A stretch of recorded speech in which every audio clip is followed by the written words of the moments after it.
¿Qué tal? Muy buenas tardes. Hoy estamos con un gran amigo, el doctor Miguel Jiménez Bautista.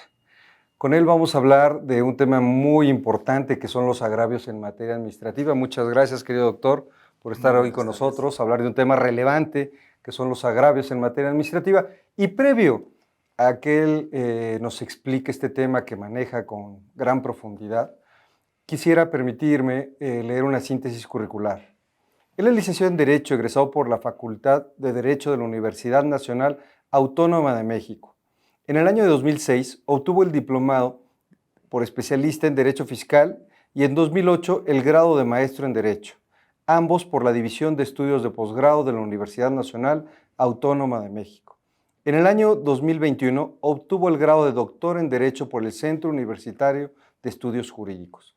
Dentro de sus actividades docentes, ha sido catedrático en el sistema escolarizado y en las divisiones de Universidad Abierta, Educación a Distancia y en el posgrado de la Facultad de Derecho de la Universidad Nacional Autónoma de México, entre otras de las siguientes materias: Derecho Fiscal, Derecho Administrativo, Sistema de Impartición de Justicia Fiscal, Contratos Administrativos, Contratos Empresariales, entre otros.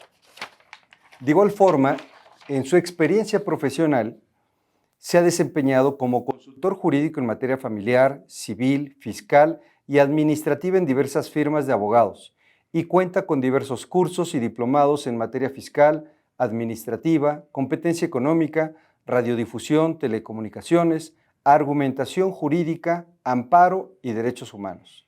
Actualmente es profesor en la especialidad en Derecho Administrativo de la División de Estudios de Posgrado de la Universidad Nacional Autónoma de México y en el Centro Universitario de Estudios Jurídicos, y servidor público en el Poder Judicial de la Federación.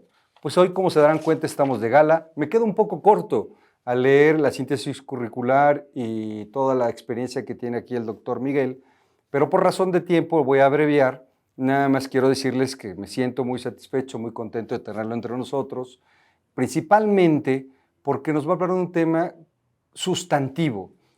En distintos cursos se platica de la parte adjetiva y la parte sustantiva, entendiendo la parte adjetiva como los temas de procedencia, pero la parte sustantiva, que es la formulación de agravios, de conceptos de violación en amparo, etcétera, es lo que nos va a dar el triunfo de un asunto, es lo que nos va a permitir convencer al juzgador. Pero, querido doctor, ¿qué podríamos entender por agravio? ¿Qué se entiende por agravio? Muy buenas tardes. Muchas gracias por la invitación del Centro Universitario de Estudios Jurídicos. Sin duda es un tema que muy poco se ha explorado.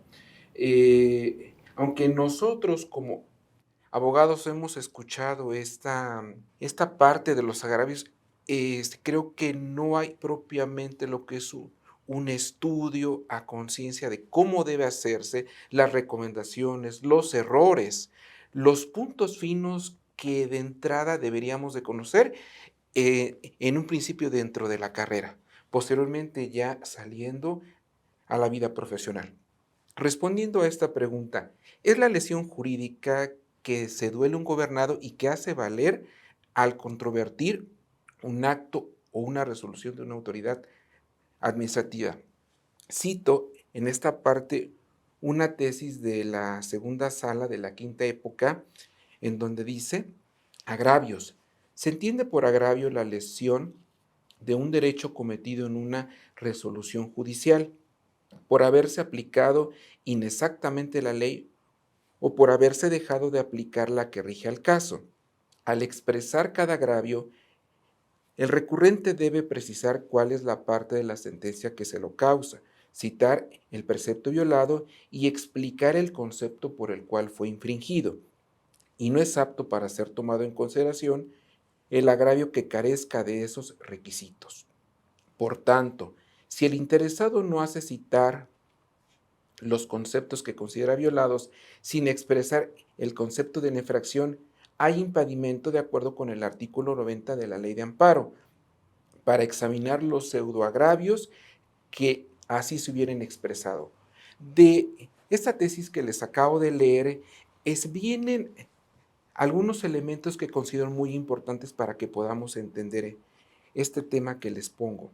Eh, en una primera parte se plantean elementos generales de la definición, que cito muy brevemente, como la existencia de un acto de autoridad como requisito fundamental, que ese acto cause una lesión, y pongo un pequeño paréntesis en esto por las consideraciones que voy a explicar más adelante, y segundo, que tenga como causa la aplicación inexacta de la ley o que se hubiera dejado de aplicar la que corresponde. Y en segundo lugar, tenemos los elementos específicos para su formulación. Dice nuestra jurisprudencia, señalar la parte de la resolución que causa la lesión. Segundo, señalar el precepto legal violado. Y es aquí en donde quiero poner con mucho énfasis esta parte de la jurisprudencia que dice, señalar el concepto por el que fue infringido.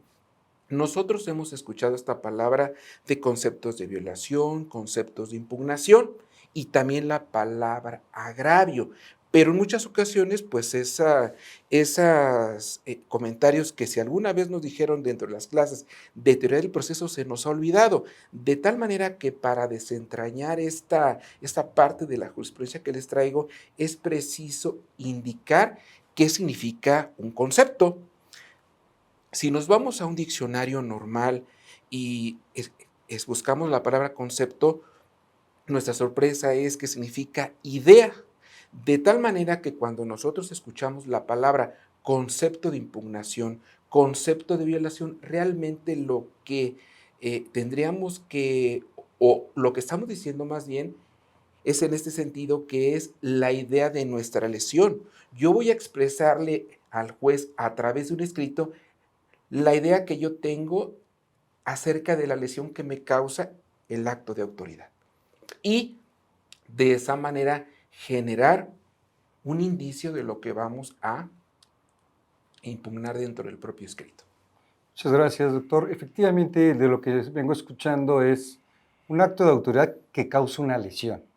Y esta lesión es la que vamos a evidenciar y pretendemos demostrar con esta tesis que me parece muy interesante, que aunque es de quinta época, pues es actual. Es actual porque nos dice, digamos, la parte esencial de lo que es un agravio. Cómo se va a hacer, cómo se va a desarrollar, los elementos que hay que tomar en cuenta, nos va a platicar a continuación el doctor, pero es muy importante que quede precisa la idea de la idea, del concepto que hay que valer. Y de ahí viene la siguiente pregunta, querido doctor, la frase expresión de agravios. En el foro se utiliza, como bien señalas, los chicos que van egresando de la licenciatura, pues como una palabra que escuchan de los despachos, hay que elaborar, hay que hacer una expresión de agravios. ¿Qué se entendería por la expresión de agravios? Bueno, esto es una frase que se contiene particularmente dentro de los códigos procesales. Eso es algo que se enseña, que nos enseñan los maestros cuando tomamos las clases de teoría del proceso y que podemos ver nosotros ya como abogados dentro de los códigos procesales. Pero no es otra cosa más que los argumentos que el recurrente formula en contra del acto de autoridad. En este sentido lo podemos ver desde dos puntos de vista, desde dos aspectos. Uno, como un derecho procesal, o sea, esto implica que se está ejercitando el derecho a ser oído en un procedimiento seguido en forma de juicio. Realmente eso es lo que contiene. Y es como segundo punto, pues es un requisito formal. Es como si me preguntaran, ¿qué te duele del acto administrativo? Pues es lo que tengo yo que manifestar. A eso propiamente se refiere. Muchas gracias, doctor. ¿Y por qué la importancia? Decía yo al inicio de la charla, yo cuando doy las clases de amparo, digo que hay dos temas que hay que conocer muy bien, que es la parte procesal, para que me admitan la demanda, para que tenga una debida substanciación, pero muy importante y relevante que mande la mano es esta parte sustantiva, que son en amparo conceptos de violación. Ya nos explicaste que el concepto es la idea, y en materia administrativa, pues los agravios. ¿Por qué es tan importante? Bueno, el segundo mandamiento del abogado dice, piensa.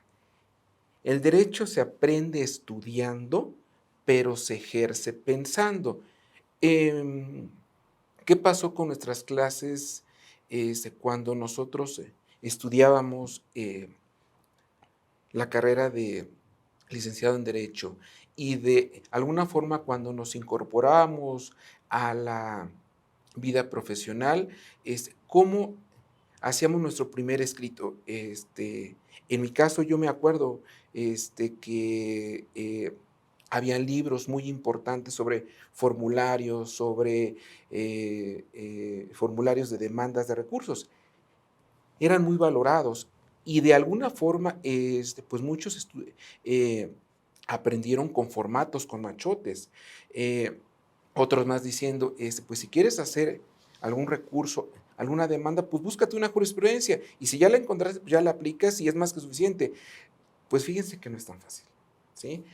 Siempre requiere de conocimientos, de experiencia, de muchos elementos que les voy a ir comentando.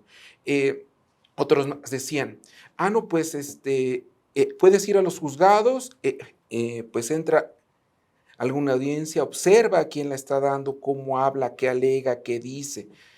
Pero pues no siempre contamos con esa fortuna de que nos tocara un buen abogado de experiencia que lo pudiéramos ver en acción. Digo, es muy poco probable que eso pasara, ¿no? Y también hay una parte muy importante acerca de la importancia. Fíjense que esto tiene que ver con la evolución de lo que la Suprema Corte de Justicia de la Nación ha establecido con lo que en un principio fue que todos los recursos se tenían que formular, es particularmente en materia de conceptos de violación, si me permiten ir al amparo, a través de lo que conocemos como el silogismo jurídico. Posteriormente, si no mal recuerdo, en el año de 1990, y si me permiten ahorita corregir ese dato, 98, fue cuando se crea esta figura de la causa de pedir. Dice, no necesariamente tiene que formularse como un silogismo jurídico, basta que exista una parte en donde de forma clara se advierta que exista una violación, ¿no? Y eso es posteriormente, si no me recuerdo, en el año 2002, dice además, pues que no siempre deben ser afirmaciones sin sustento. Entonces, ¿cómo nos quedamos? Bueno, por eso es la importancia de conocer este tema, de cómo elaborarlos y es particularmente fijarnos cuáles son los errores más comunes que podemos advertir dentro de su elaboración. Sí, doctor, ahorita que mencionas la causa de pedir y que exigía la estructura del silogismo lógico-deductivo, premisa mayor, premisa menor, conclusión, y si no se hacía así, el operador jurídico decía, son inoperantes, no te los estudio. De ahí me viene a la mente la importancia de esta tesis de la quinta época, porque en esta tesis de la quinta época que nos comentas, dice, expresa cuál es la lesión y por qué de la lesión. Y esto retoma, en mi opinión, esto lo retoma la Corte con la causa de pedir, donde dice, no exijas el silogismo lógico jurídico, basta que te diga cuál es la lesión y por qué se cometió la lesión, aunque esté desordenado. Porque fíjate que a mí me tocó la experiencia, querido amigo, de leer algunos conceptos de violación que me daban ganas de declararlos inoperantes por inentendibles. Porque los leía y digo, no se les entiende nada. No se les entiende nada, son inoperantes. Pero había que buscar la causa de pedir. Había que buscar en dónde expresaba cuál era la lesión que le causaba el acto de autoridad y el motivo por el cual se le causaba esa lesión. Y es importante para los que nos escuchan, no confundir causa de pedir con la suplencia. No es lo mismo la causa de pedir. Y aquí nos llevaste al terreno de los principales problemas que se presentan en la elaboración de agravios. ¿Qué le podríamos decir a las personas que nos están escuchando en nuestra experiencia, en tu experiencia? ¿Qué problemas nos hemos enfrentado al momento de elaborar como revisor? Porque es distinto leer el agravio a elaborar el agravio. ¿Qué problemas o cómo poder evitar estos problemas? Bueno, yo me quiero ir un poquitito antes de este tipo de cuestiones que van a resultar en un problema posteriormente. ¿Cuál es el primero? Yo creo que la formación académica. Existe una afirmación que ninguna escuela de derecho puede enseñarle al estudiante todo lo que debe saber para su vida profesional, y mucho menos en esta carrera de derecho. Entonces, lo que se tendría que hacer, o lo que se está haciendo más bien, es tratar de incorporar materias que exijan cierta práctica forense. No solo teórica, que por supuesto es importante, sino que también existan estos elementos y foros, incluso en donde exista pues una actividad que les permita a los estudiantes precisamente desarrollar esta experiencia que los maestros tienen. Asimismo, si un maestro, por más experiencia que tenga, si no la sabe transmitir o si no les inyecta esa pasión, ¿sí? Es por el conocimiento y cómo hacerlo, pues eso sería un tanto difícil para que el alumno aproveche al 100% esa capacidad, ¿no? Es porque de alguna manera o se ha establecido o se ha pensado, creído de esta manera, que el peso de la elaboración de los agravios a veces cae en las materias como lógica jurídica, como interpretación o como argumentación jurídica. Digamos que esto sería el primer problema, el de la formación universitaria. El segundo, pues, es propiamente la experiencia profesional. Eh, eh, en relación con un alumno que pasó por un despacho, a uno que no pasó por un despacho, cuando le pones a hacer un documento en donde formule eh, algún razonamiento, llámese agravio, obviamente que el resultado se va a percibir, se va a notar. Ese es otro punto muy importante, ¿no? Por eso todos eh, hace muchos años se crearon esta forma de compilación de los formatos que a la par se llevaron a ser libros importantes de los grandes maestros, ¿no? En donde estos libros eran escodiciados por el contenido argumentativo que contenían estos libros. Decían, bueno, pues tomo este formato, este machote, y lo voy ajustando, ¿no? En el mejor de los casos, que ese es otro de los temas que van ocasionando este problema en relación con el tema, ¿no? Otro sería la poca o nula investigación del tema. ¿A qué me refiero con esto? Cuando tú vas a hacer algún agravio, un medio de defensa, tienes que hacer investigación jurídica y no jurídica. ¿A qué me refiero con la parte jurídica? Bueno, leyes que estén actualizadas, jurisprudencia, doctrina, todos estos elementos, ¿no? Sea el tema que sea. Si, por ejemplo, en el caso estamos hablando de la materia administrativa, pues obviamente que es muy extensa, es muy amplia la legislación. Si nos pasamos, por ejemplo, del otro lado de lo no jurídico, yo les digo, eh, no basta que tu cliente llegue a tu despacho y te diga, quiero que me defienda, porque fíjese que me clausuraron. Tú no te puedes conformar con la información que te da tu cliente. A lo no jurídico yo me refiero es que si, por ejemplo, se trata de una clausura administrativa, tú tendrás que ir, en mi caso, como recomendación, tienes que ir al domicilio a ver cómo está la clausura, cómo es el inmueble por fuera, qué elementos hay que te puedan ayudar, ¿sí? Con la defensa. A eso me refiero. Y si podemos poner algún otro elemento, yo diría que la falta de especialización.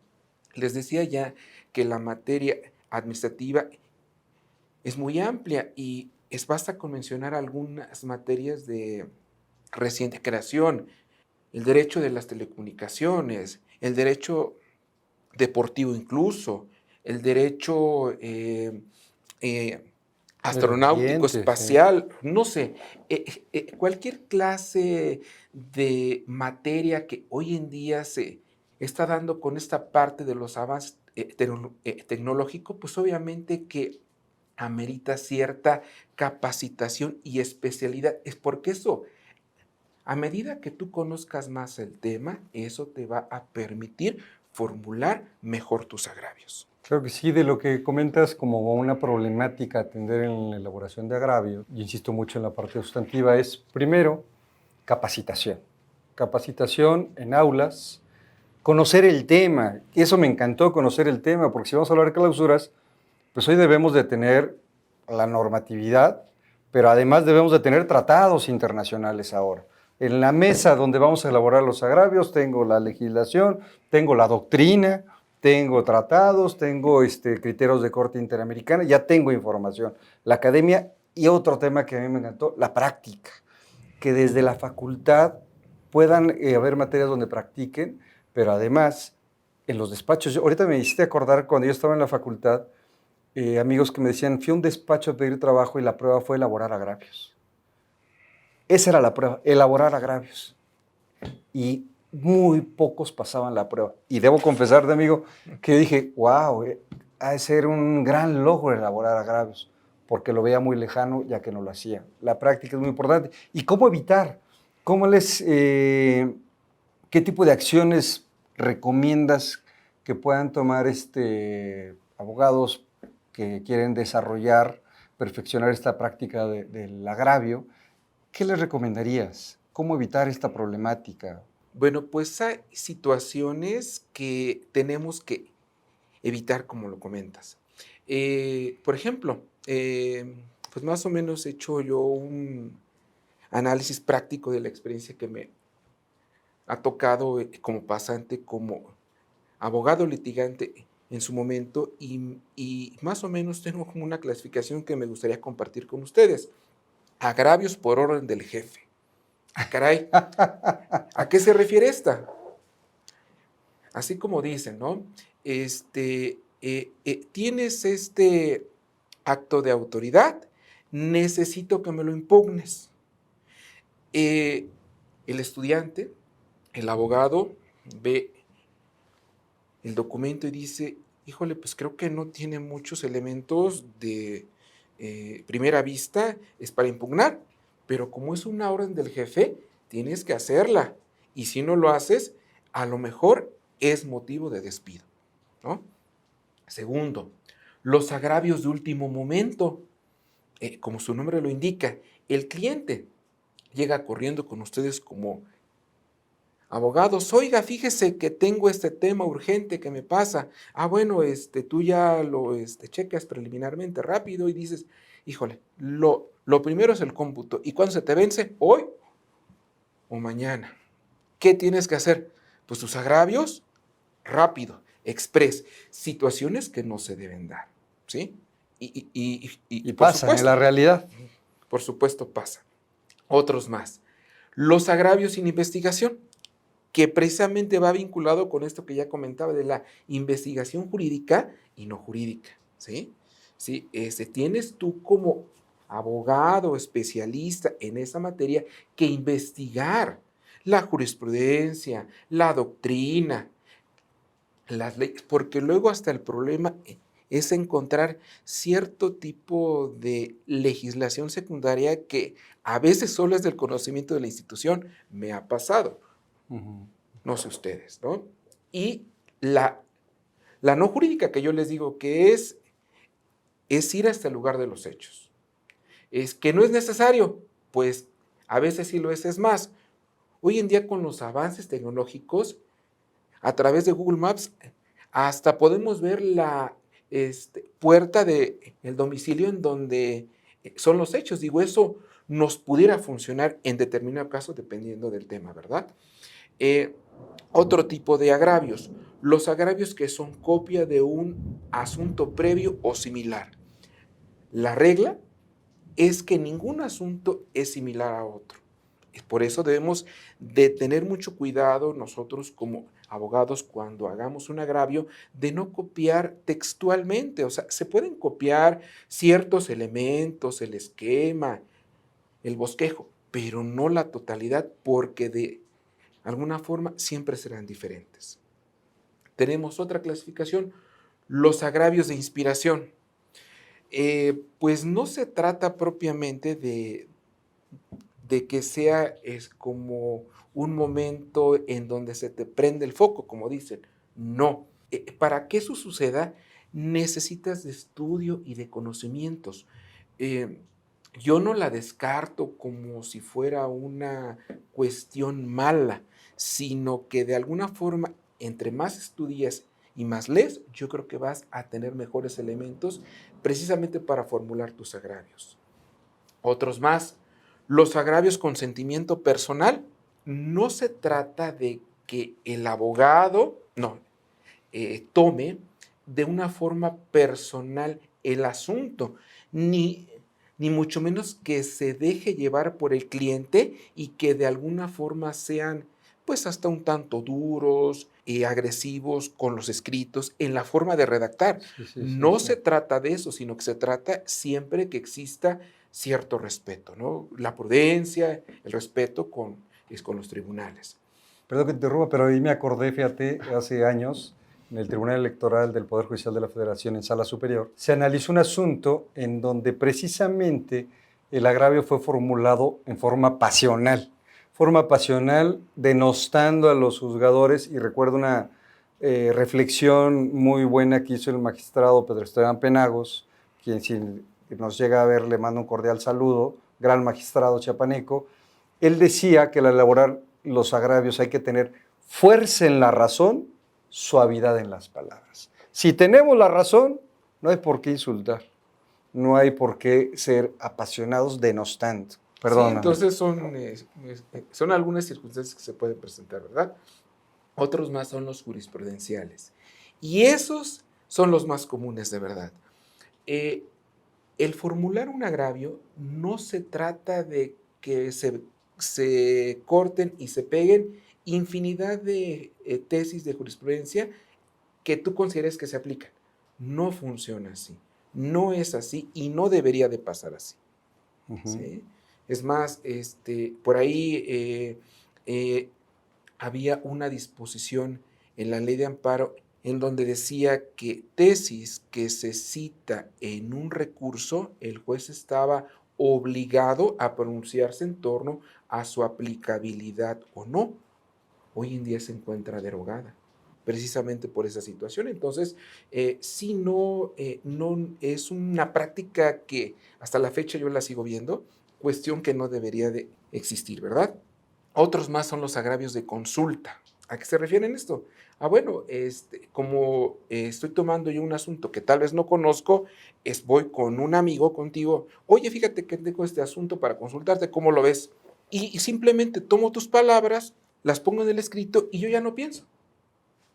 Solo es tu idea y lo voy a impugnar de esa manera. Tampoco debe de pasar. Es por eso está la responsabilidad de cada uno de nosotros al tomar un asunto, que sea de esa manera. Y bueno, pues hay otros asuntos, y hay otro tipo de agravios, ya para concluir con esta pequeña clasificación, que son para evitar responsabilidad administrativa. Generalmente este tipo de medios de defensa con agravios son los que se presentan por parte de las unidades de defensa jurídica de instituciones, que aunque sean improcedentes los medios de defensa extemporáneos, los presentan, porque si no los presentan, los que incurren en responsabilidad son sus titulares. Entonces, también esa es otra clasificación que puedo meter dentro de esto. Muy interesante esta clasificación de agravios. Me gustó la pasional, la de dejarse llevar también por lo que dice el compañero, que no es lo correcto. Sí comentar, creo como bien señalas, retroalimentar es un ejercicio muy bueno, pero de esa retroalimentación construir ya, partir y construir. Pero para analizar un acto de autoridad y a partir de ese análisis formular el agravio, ¿qué podrías recomendarle? ¿Cómo analizar el acto de autoridad? Bueno, pues una de las primeras cosas es que si yo tengo un documento, porque luego voy a impugnar en donde sí existe un acto propiamente de autoridad y también hay otros en lugares pues en donde no lo hay propiamente, que es una omisión. En este caso voy a irme por el primer caso, que es el más común.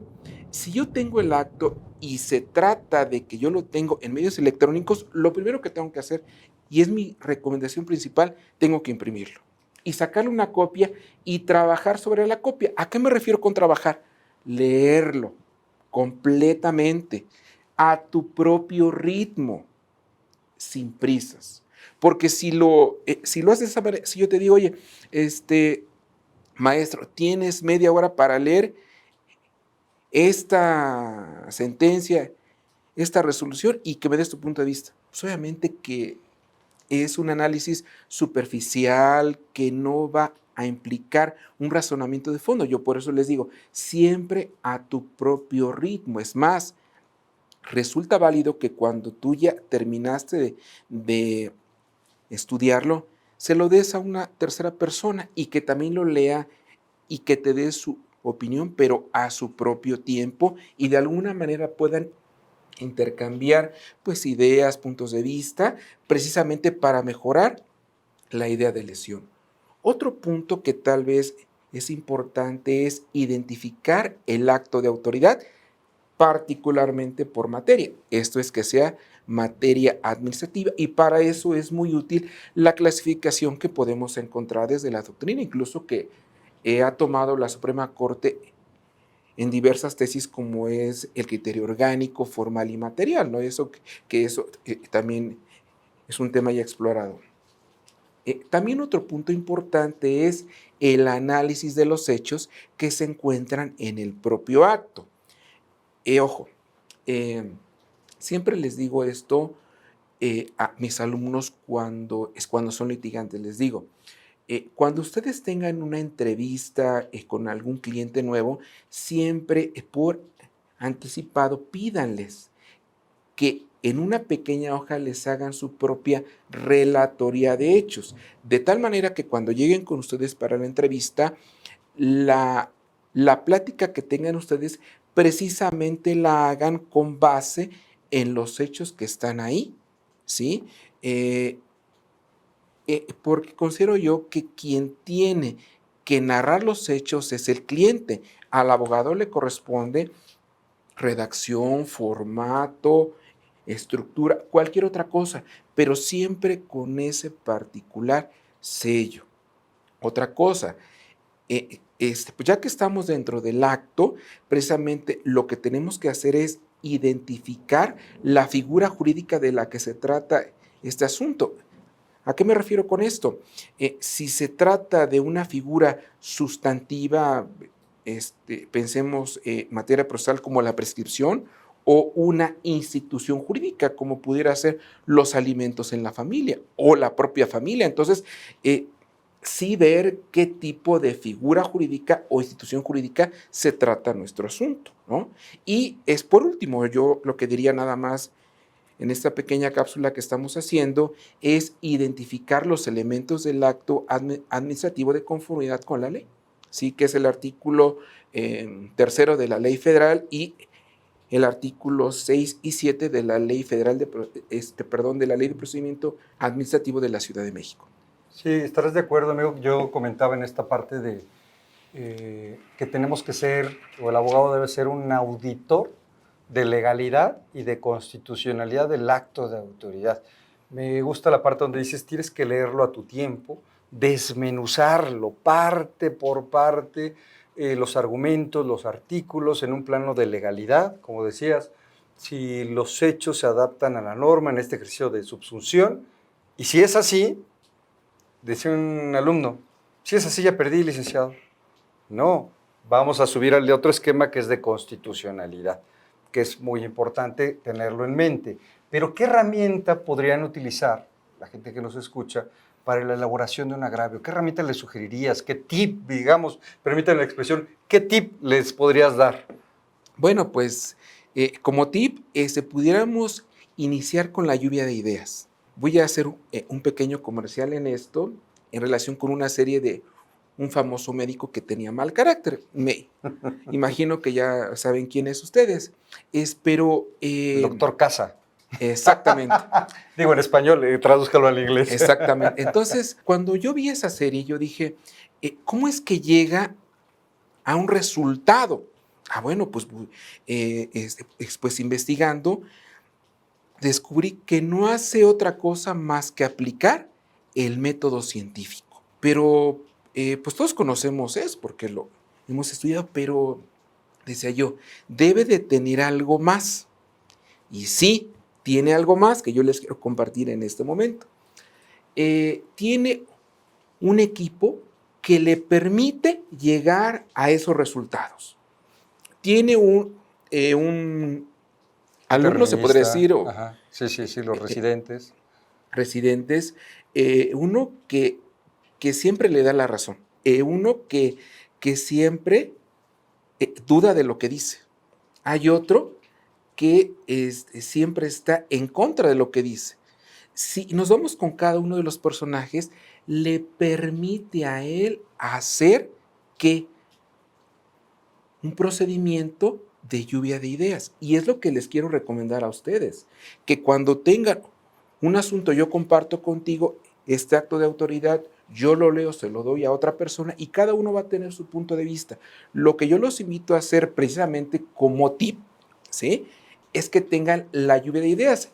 Esta herramienta tiene una ventaja muy importante, que son ideas rápidas, son ideas espontáneas y particularmente tiene una característica.